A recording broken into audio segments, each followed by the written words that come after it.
everyone, it's 1:15 p.m. here in Vienna, Austria, and in the Philippines, it's 8:15 na ng gabi, guys.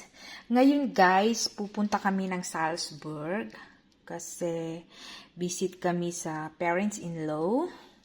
So, eto, nagluto ako ng biko, guys, para pasalubong ko sa kanila. Kumakain talaga sila nito, guys.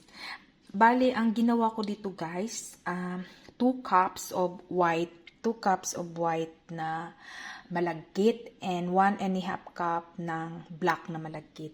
And then, guys, gumawa ako yung toppings. Pagkatapos, guys, gibake ko siya, pero grilling yung ginamit ko, guys. Pang grill, guys, kasi para crunchy yung nasa ibabaw niya, guys. So, eto na, guys. Luto na siya, guys. Ang sarap nito, guys. Kain tayo, guys. Napakasarap ng aking biko, babu.